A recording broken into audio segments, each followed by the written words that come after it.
23 दिसंबर 2022 मैं बीएलएलबी के 9th semester का आखिरी प्रैक्टिकल देके आ रही थी। प्रैक्टिकल बड़ा अच्छा था तो सुबह से डरी हुई मैं अब जरा सुकून में थी। दोस्त कॉलेज में कोई बचे नहीं थे तो बात करने वाला कोई नहीं था और ना ही रुकने का कोई और बहाना था। तो बस रोज की तरह ही मैं सीधा रूम नंबर 107 से निकली, कानों में ईयरफोन लगाया और एक गजल कानों को तर करने लगी। रगों में दौड़ते फिरने के हम नहीं कायल, जब आँख ही से न टपका तो फिर लहू क्या है। हर एक बात पे कहते हो तुम कि तू क्या है। फारिहा परवेज की इस खूबसूरत गजल को मैं पिछले कुछ दिनों से लगातार बस सुने ही जा रही थी और अब तक इससे मन न भरा था। कानों में ईयरफोन्स लगाए, मैंने रिक्शा वाले को हाथ दिखाया, चिन्हट बोलकर उसमें बैठ गई। सर्दियां ना मुझे हमेशा से बेहद पसंद थी। आज ठंड को ज्यादा थी पर फिर भी चेहरे को छूती ठंडी हवा मुझे बड़ा सुकून दे रही थी। लखनऊ में सर्दियों की शाम, रिक्शा, आखिरी एग्जाम की खुशी और फारिहा जी की खूबसूरत गजल जो रिपीट में मेरे कानों में गूंज रही थी।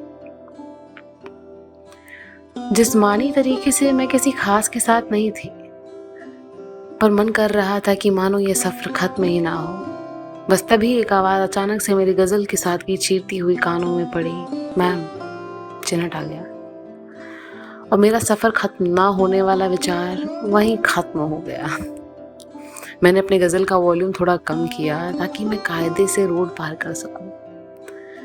रोड पार करके मैं उस गली में पहुंची जहां मैंने चंद दिनों पहले एक कमरा किराए पे लिया था, जो कुछ दिनों के लिए ही सही पर अब मेरा बसेरा था। वॉल्यूम अप, मैं वापस अपनी चाल में मशगूल होकर अपने रास्ते चलने लगी। सामने एक मोड़ था। उस गली में मुड़ते ही ये मैंने क्या देखा?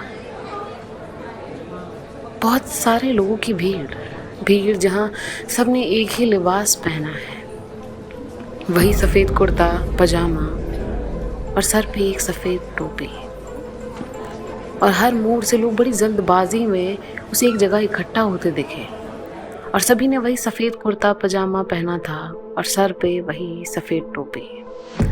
मेरे दिमाग में अचानक से कुछ दिनों पहले हुआ एक वाकया कौन गया, जब मैं यहाँ कमरा देखने आई थी और जहाँ भी मैं कमरे का जिक्र करती वहाँ लोग मुझसे मेरा धर्म पूछते और हिंदू बोलने पर मुझे कमरा देने से मना कर दिया जाता था।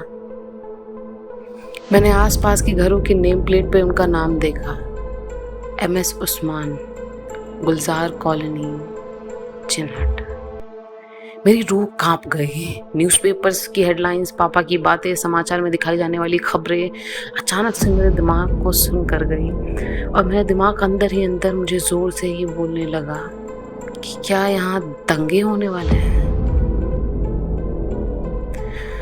मैं हिंदू हूँ ये ख्याल मुझे डरा गया। मैं बेसुध होकर जल्दी जल्दी वापस को लौटने लगी, पर मैं जिधर को भी मुड़ती मुझे लोगों की भीड़ दिखती जिन्होंने वही सफेद कुर्ता पजामा पहना था और पहनी थी वही सफेद टोपी। मैं बस वहां से वापस रोड को जाना चाहती थी। मैं अलग अलग रास्ते सोचने लगी। मेरा दिमाग एकदम सुन्न हो गया। मैं आसपास इधर उधर जाने के रास्ते ढूंढने लगी, सोचने लगी कि अब ये हुआ तो मैं ये करूंगी, वो हुआ तो मैं वो करूंगी। ये सब अचानक से मेरे दिमाग में चल ही रहा था कि फिर से एक बार एक आवाज मेरे गजल को चीरती हुई मेरे कानों में पड़ी। वो आवाज थी लाउड स्पीकर की।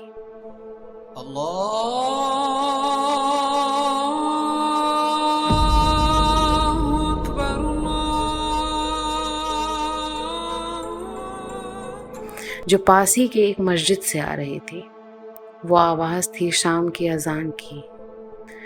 उस आवाज के आते ही मेरी सांस में सांस आई और उस सांस के साथ साथ मुझे शर्म भी आई। खुद से घिन आ रही थी मुझे। पूरे रास्ते में यही सोचती रही कि मैं ऐसा कैसे सोच सकती हूँ। मेरे कितने दोस्त हैं जो खुद मुसलमान हैं, जिनसे मुझे इतना लगाव है। हमेशा अपने मम्मी पापा को एकता का ज्ञान पढ़ाने वाली मुझे आज न जाने क्या हो गया था। मैं भी आज उन्हीं हिंदुओं जैसी हो गई थी जिन्हें लगता है कि मुसलमान दंगे करते हैं और सब एक जैसे होते हैं। अगर दो धर्म एक सा नहीं हो सकता तो उस धर्म के हर इंसान एक से कैसे हो सकते हैं? सारे आतंक का जिम्मा पूरी एक कौम पर कैसे डाला जा सकता है? मुझे ये वाकया बताते हुए भी शर्म आ रही थी कि आखिर मैं किस दोस्त से बताऊं। मेरे दोस्त जो खुद एक मुसलमान हैं, वो क्या सोचेंगे मेरे बारे में? क्या वो मुझसे दोस्ती तोड़ देंगे? क्या उनकी नज़रों में मैं उनकी दोस्त बाद में और एक हिंदू पहले हो जाऊंगी? उस नेम प्लेट पे लिखा नाम मुझे डरा गया था, पर उसी नाम के नीचे लिखा गुलजार कॉलोनी के गुलजार मेरे फेवरेट थे। कानों में गूंजती इस खूबसूरत गजल की आवाज मुझे बेहद पसंद है। मौसम के साथ साथ अब हाथ और मन दोनों ही ठंडे पड़ रहे थे। सर्द हवा यूं ही चल रही थी और कानों में फारिहा परवेज की गजल 5वीं बार चल रही थी।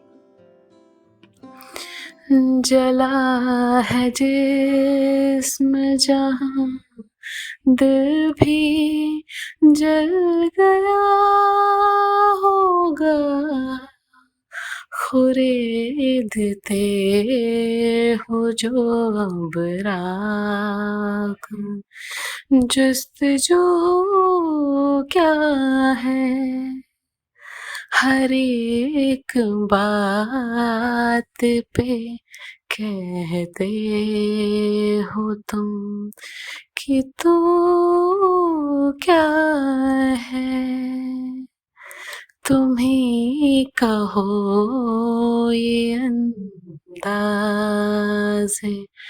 गुफ्तगू क्या है।